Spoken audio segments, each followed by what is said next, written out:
ওম শান্তি। 7ই সেপ্টেম্বর 2024 প্রাতঃমুরলি বাপদাদা মধুবন। মিষ্টি বাচ্চারা, জ্ঞানের তৃতীয় নেত্র সর্বদা উন্মোচিত থাকলে খুশিতে রোমাঞ্চিত হয়ে যাবে। খুশির পারদ সর্বদা ঊর্ধ্বে থাকবে।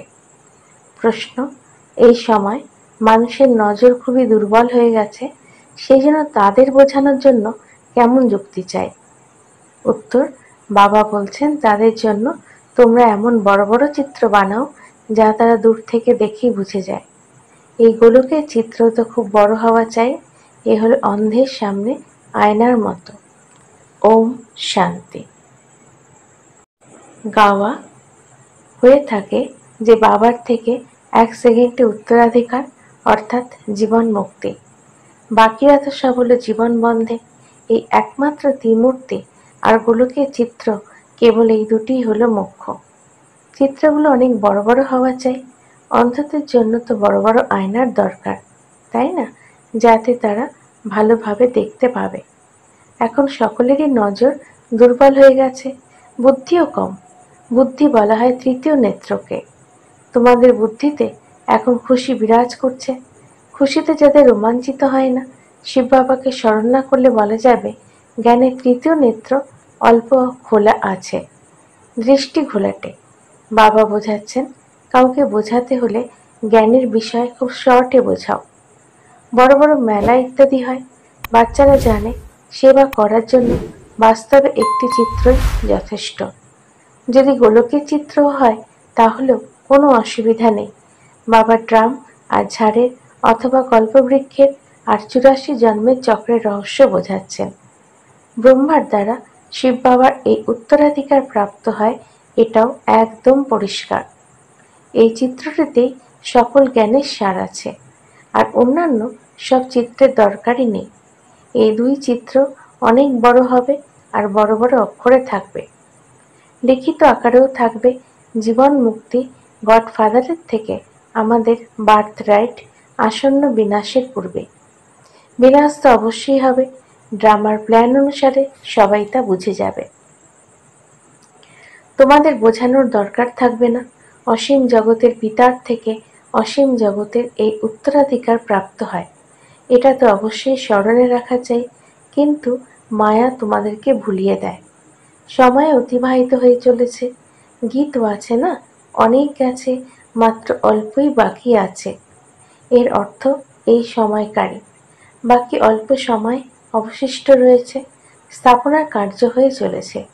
বিনাশের জন্য অল্প সময় অবশিষ্ট আছে, অল্পের থেকেও অল্প অবশিষ্ট থাকবে। ভাবো তাহলে কি হবে? এখনো তো কেউ অজ্ঞান নিদ্রা থেকে জাগরিত হচ্ছে না। অন্তিম সময় জাগরিত হবে। ধীরে ধীরে তাদের চোখ বড় বড় হবে। এটা স্থূল নেত্র নয়, বুদ্ধিরূপী নেত্র।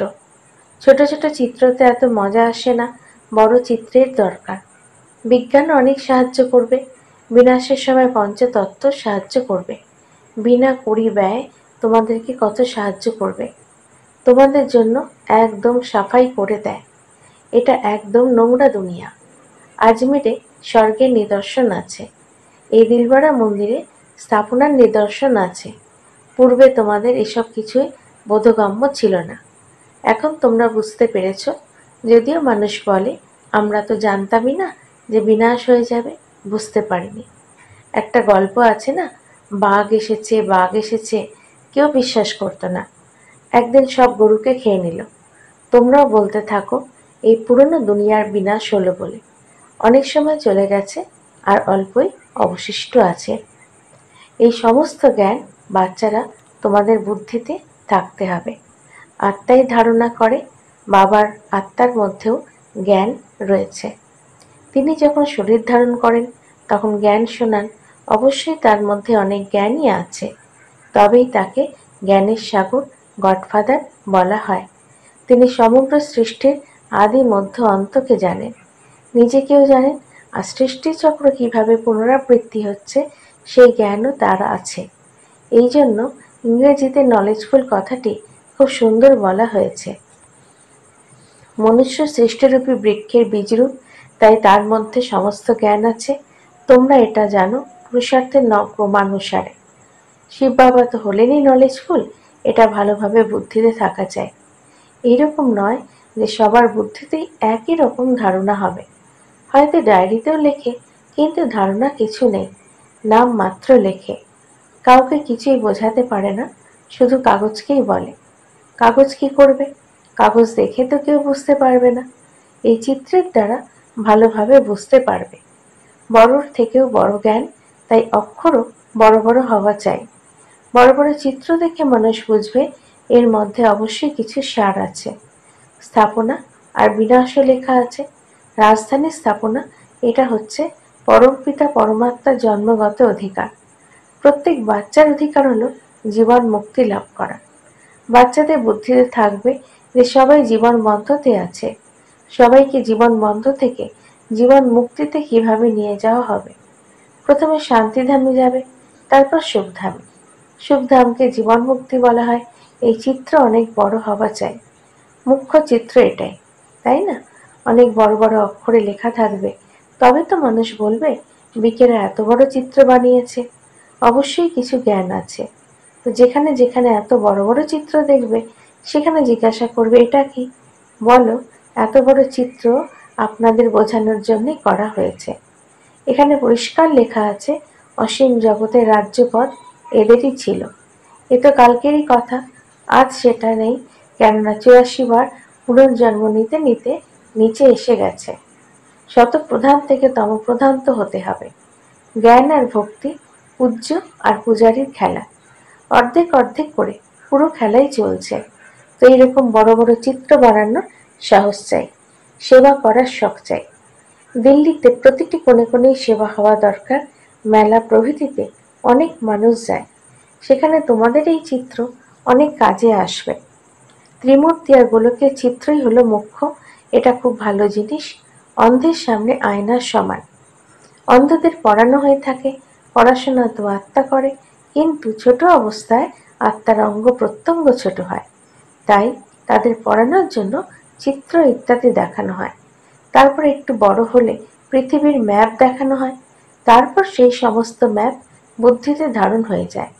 এখন তোমাদের বুদ্ধিতে সমগ্র ড্রামার চক্র আছে, এত সব ধর্ম আছে, কিভাবে নম্বর অনুসারে ওপর থেকে নামে আবার চলেও যায়। সেখানে তো একটাই আদি সনাতন দেবী দেবতা ধর্ম হবে, যাকে স্বর্গ বলা হয়।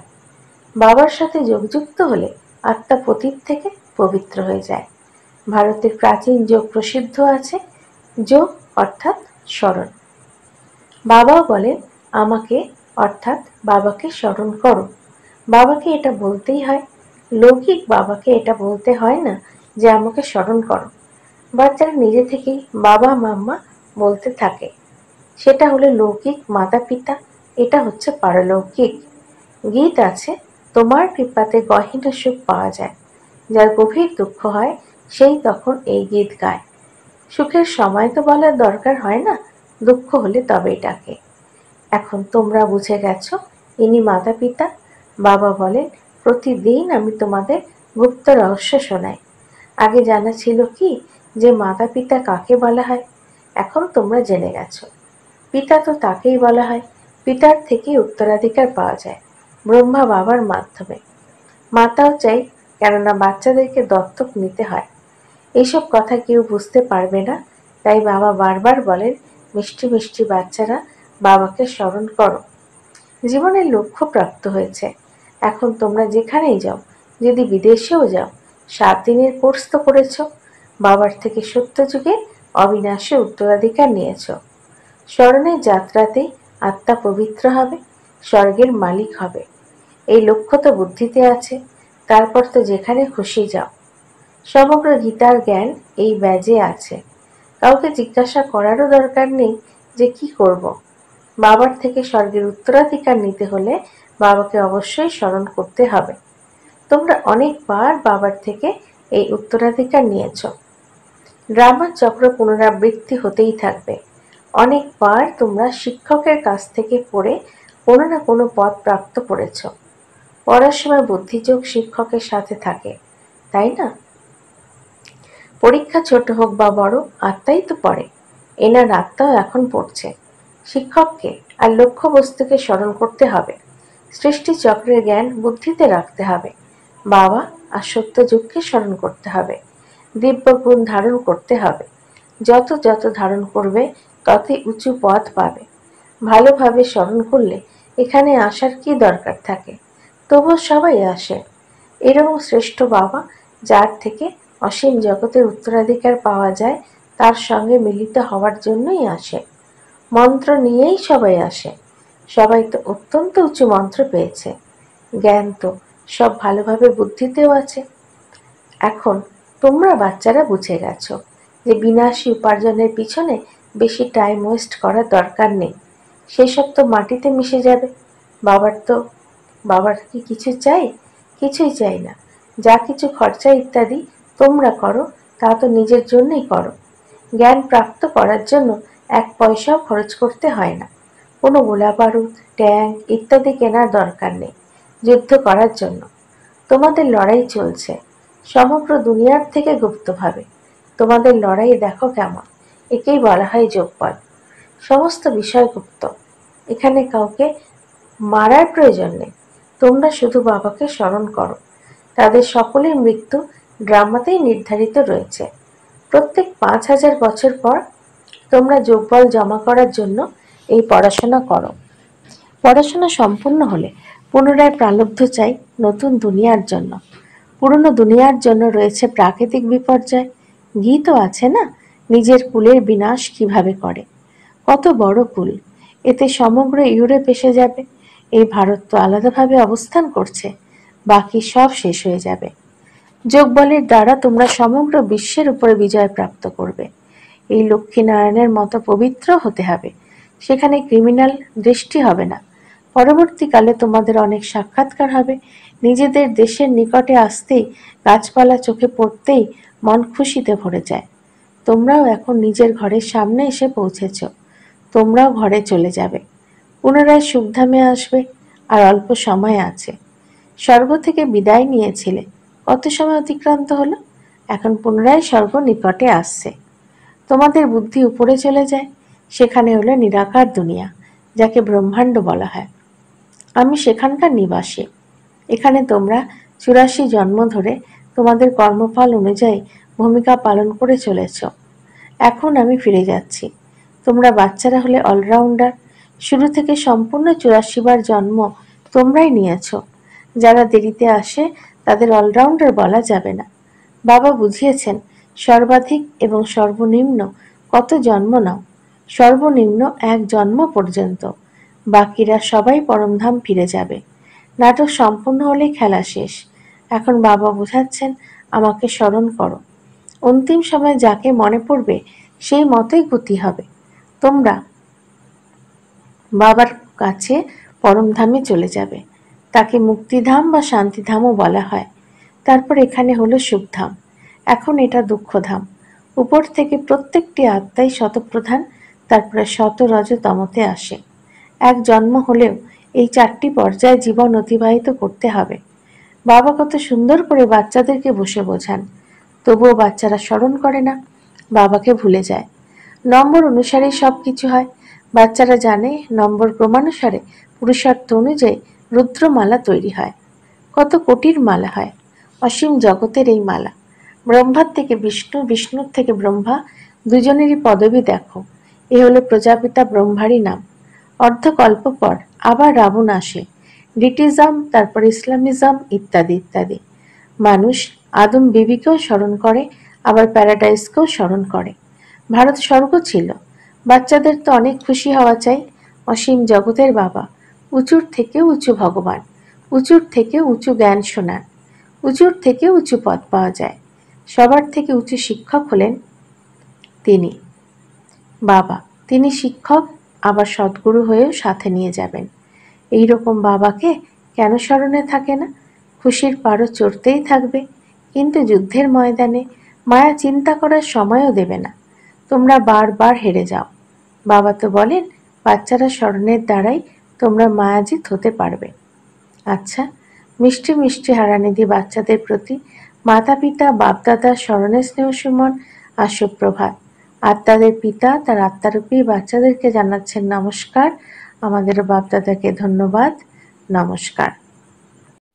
ধারণার জন্য মুখ্য সার: 1. বাবা যা কিছু শেখাচ্ছেন তাকে প্র্যাকটিসে নিয়ে আসতে হবে। শুধু কাগজে নোট করলেই হবে না, বিনাশের আগে জীবন বন্ধ থেকে জীবন মুক্ত পথ প্রাপ্ত করতে হবে। 2. নিজের টাইম বিনাশী উপার্জনের পিছনে অধিক ওয়েস্ট করবে না, কেননা এসব মাটিতে মিশে যাবে।